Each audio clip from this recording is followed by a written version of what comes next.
Hello! Today I want to talk about a book that I read in October 2020, I believe, and it has really stuck with me, so I wanted to share it with you today. And specifically, I wanted to talk about two rhetorical devices that this book uses to emphasize its core message. Those rhetorical devices are Asyndeton and Anaphora. But first, just in case you haven't read this book, let me tell you a little bit about it. The book is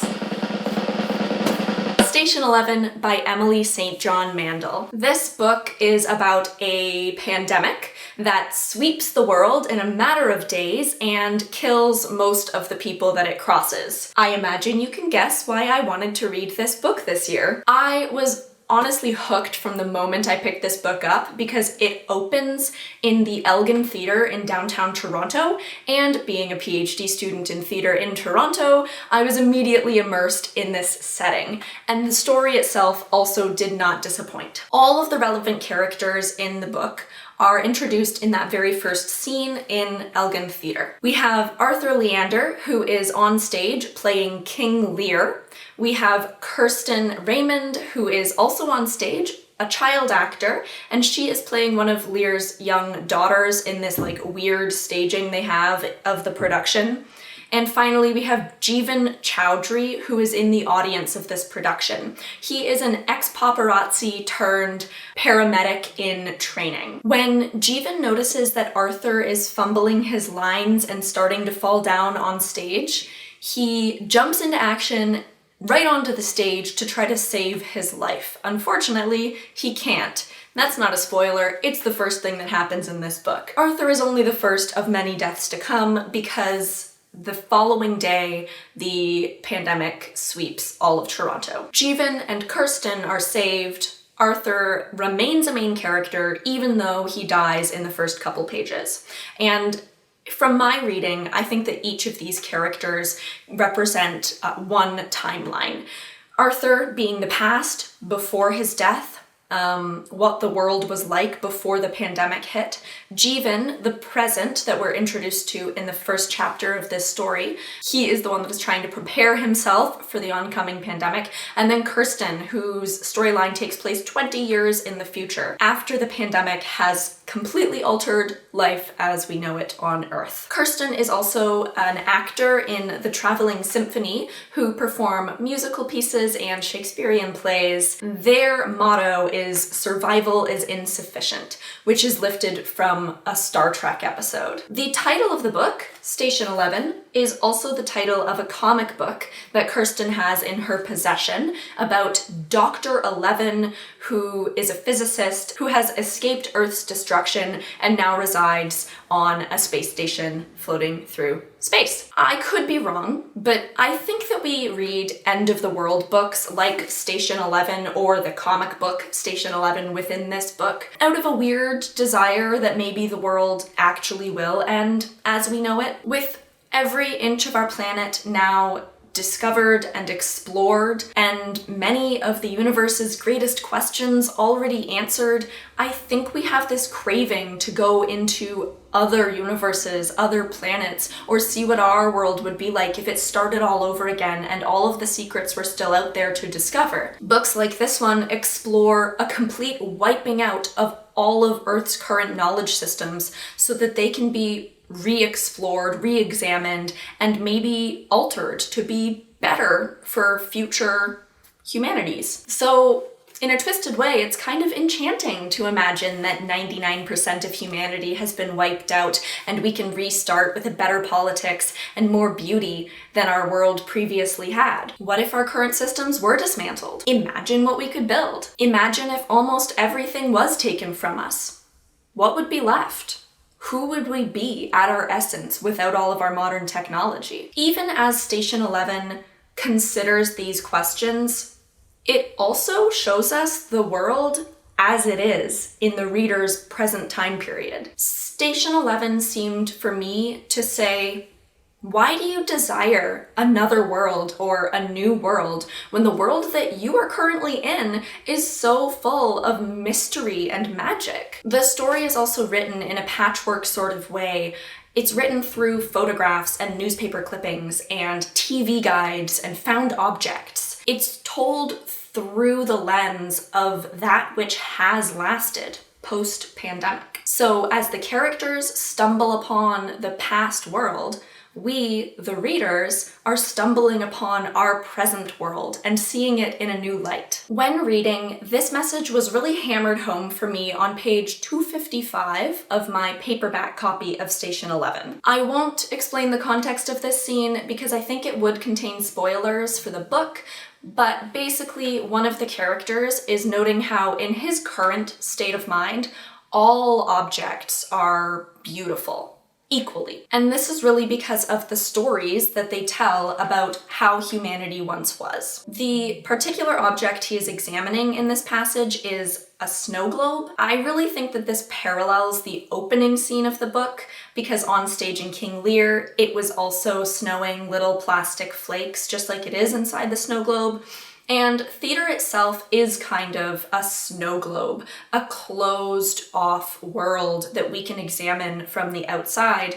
That is, until Jeevan broke the fourth wall and all of the events of the book took place. So this character now examines a perfect representation of the world, even after the demise of most of humanity has taken place. In this passage, St. John Mandel writes, "Consider the snow globe. Consider the mind that invented those miniature storms, the factory worker who turned sheets of plastic into white flakes of snow, the hand that drew the plan for the miniature Severn city with its church steeple and its city hall, the assembly line worker who watched the globe glide past on a conveyor belt somewhere in China. Consider the white gloves on the hands of the woman who inserted the snow globes into boxes to be packed into larger boxes, crates, shipping containers. Consider the card games played below decks in the evenings on the ship, carrying the containers across the ocean, a hand stubbing out a cigarette in an overflowing ashtray, a haze of blue smoke and dim light." And it goes on like this, listing the things that you can consider went into the making of a single snow globe. There are 3 things that I want to examine here. First of all, these are all imperative sentences. They seem to leap out of the fiction or break the fourth wall of the book, like Arthur broke the fourth wall of King Lear as he was dying on stage. And they command the reader to do something, to consider the snow globe. And, even bigger than that, to consider our current world, the magic of it, the mystery of it, the complexity of it all. The second thing I want to point out is the passage's use of anaphora. Anaphora is the repetition of a word or phrase at the beginning of consecutive sentences. So in this case, we have the repetition of the phrase consider the snow globe, consider the mind that invented, consider the white gloves, consider the card game, etc. In my reading of this passage, the anaphora serves to always draw our attention back to the consideration so we don't get lost in description. This passage is like an exercise in mindfulness, but instead of always being drawn back to the breath to prevent distraction from monkey mind, we are always drawn back to the snow globe itself and our examination of it. All of these people and institutions and actions all center around a single object. In this way, the passage keeps us engaged in the task of consideration so we don't slip back into passive observer-reader position, but always remain active in the participant-actor position. The book seems to say, consider these things now, because even though they feel permanent and lasting, they are as ephemeral as a play on stage or life itself. Finally, the third thing I want to note about this passage is the use of Asyndeton. Asyndeton is a literary device which includes the dropping of conjunctions between phrases or words, and that is compared to syndeton, which is the adding of repetitive conjunctions between phrases or words. A conjunction is something that connects to words, phrases, or clauses, like and, but, so, for, or, nor, etc. And I think a really good example of Asyndeton in this passage, although all of it is written using Asyndeton, really, but one in particular says, to be packed into larger boxes, crates, shipping containers.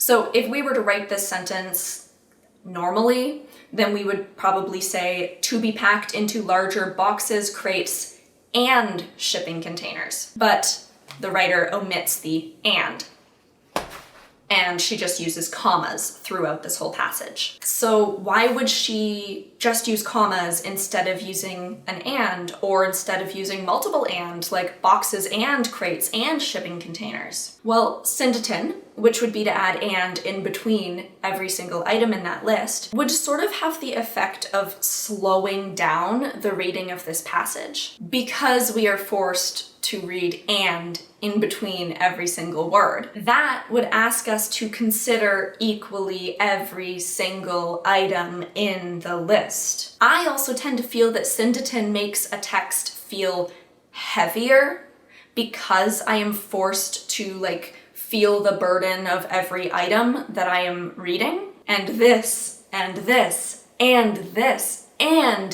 this, right? It feels like an adding on of weight. But that isn't really how we tend to experience the world in passing, the way that we usually would experience just a snow globe on the shelf. We don't have time to consider every single thing that went into the making of this snow globe every time we look at it, right? In fact, there is so much that goes into the making of just one snow globe. You could probably sum up all of humanity by simply investigating a single snow globe's production. There is probably not enough space in this entire book to talk about everything that has ever gone into the making of a snow globe. The snow globe's production passes by in a blur when we look at it. And I think that this is the function the Asyndeton has in this passage as well. We don't need to repeat and every single time we list something, because the Anaphora, consider the, is always continually returning our attention back to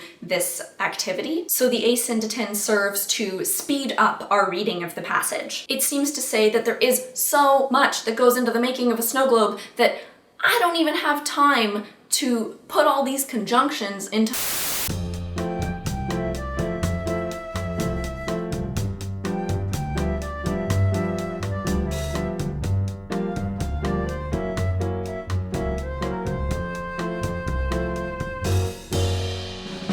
In summary, I totally recommend reading Station 11 for yourself, especially if you're an aspiring writer, because this book is like a masterclass in poetic prose.